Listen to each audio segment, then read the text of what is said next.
Welcome to a momentous occasion in our community, the honoring of and unveiling of Mary Watson Way. Miss Watson was a pioneer who fought hard for quality education, for desegregating our schools. And in fighting to desegregate schools, it's not just about integration, it's about equity. Lord, we ask that you would be in the midst of all that takes place as all of us come together from all across the community, all across the city, to share with this wonderful family, the Watson family. That change requires bravery. It requires people who are brave enough to challenge what oftentimes is not right in society.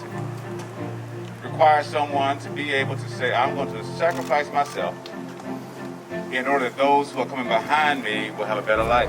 I want to thank and recognize the Watson family. Mrs. Watson's children and grandchildren, all 10 of them. And Lathia, thank you for including me today. Now today we honor Mary Louise Watson for the road that she traveled and for the person she was. You lived on 12th Avenue, you knew Mary Louise Watson. And that she never met a stranger. And she would have all the neighborhood kids over for hot dogs and games. And she called it a night of fun. And there's a picture in the Nashville Public Library of Miss Watson walking her daughter, Barbara, Lethia's younger sister, to school. Exactly where that picture should be. It's in our permanent collection at the library. And Barbara's classmate, Marvin Williams, is here today. There he is. He is in that picture too. And I'm told every school day, Miss Watson and Barbara held hands as they walked 9 blocks from 12th Avenue to the newly integrated Jones Elementary School at 9th and Buchanan.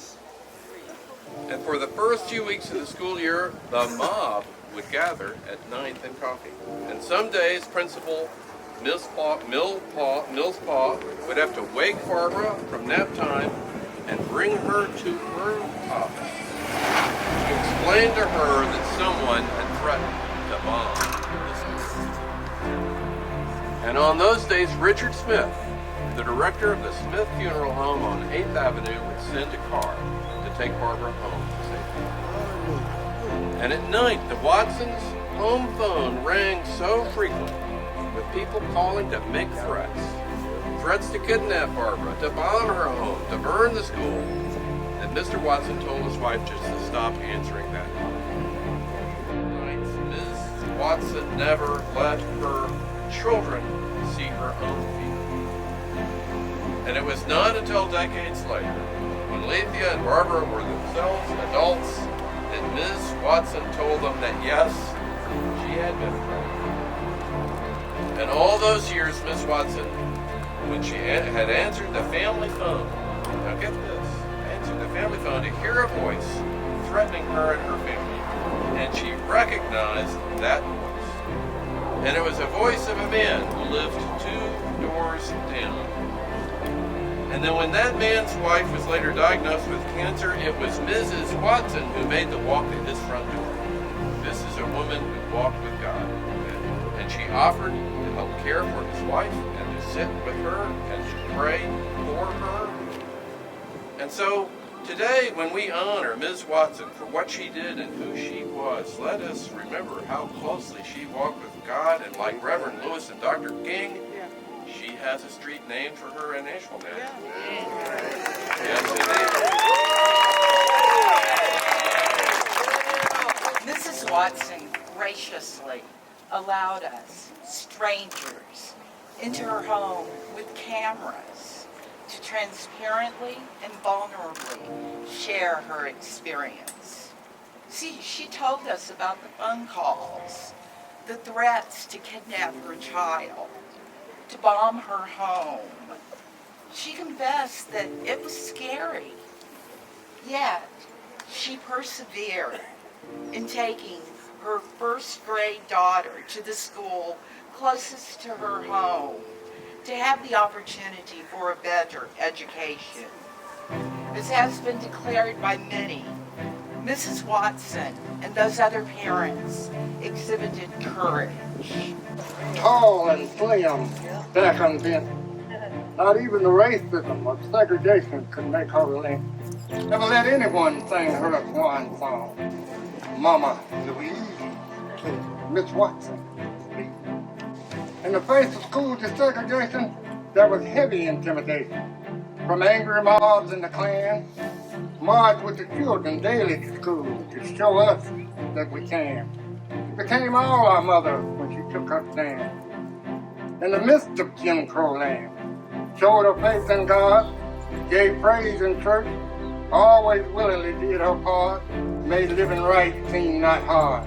It was a shining example of motherhood and to the very end. She most certainly was Mama Louise, Miss Watson.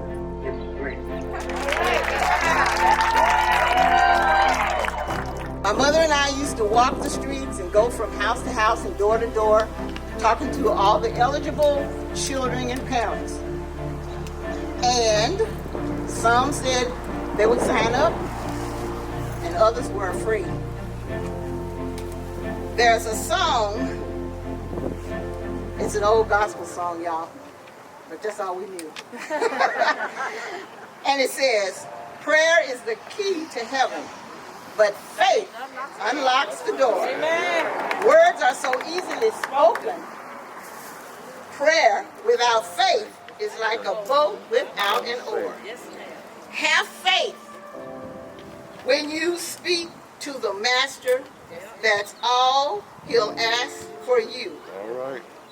Prayer was our key to our kingdom flow through metro schools at that time. All right. Also, my mother used to, she didn't tell us a lot of stuff about what she was going through. However, gospel music, she played in the morning, 12 noon, and closing. So,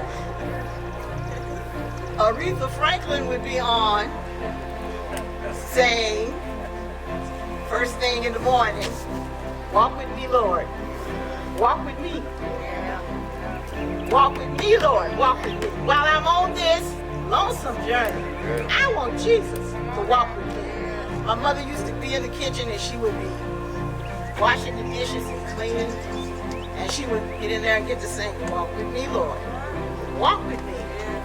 Walk with me, Lord. Walk with me. While I'm on this lonesome journey, I want you to walk with me. Then when she knew she had connected with her father, she said, thank you! Thank you! That's up. And tears would That's go up. down her face. That's up. And I would come in and I said, Mom, you all right? What you You know, but she trusted God all the way. My father and her had a pact and a plan, and they worked it out. He went to work while she walked me to school. And I thank God for Harold Love Sr. Woo! Coming by the house, coming by the school. I thank Louis Alexander. I thank all the men that worked with the NAACP at that time to draw up a plan for the men, because we didn't want the men to get killed. When they threatened to kidnap me, kill me, he was there for me. And he also was at the school. He would come in and check in the office and say, I'm looking for that Watson girl. And he would come back and he would, check on me and stuff, because he wanted to know that I was well, and it was well with the family. And I said as a child, one day, I'm going to be the homecoming queen. I'm going to ride in that convertible. I'm going to wave my hand. And that came to fruition. And my mother was so proud. When I ran home and I told her, I said, they voted me in. I didn't put my name in the hat. But God heard my prayer. Hallelujah. To run around the field like that. Woo! Yes. And on top of that honor, they made me Miss North High. And those were proud moments. And don't make me cry. Yes. So I thank you all for coming and supporting our efforts, and we all need to show a little love. Show a little love. Be more compassionate. Do what the Master said do. Love your neighbor as yourself. And that's what she practiced, and that's what her children practiced too.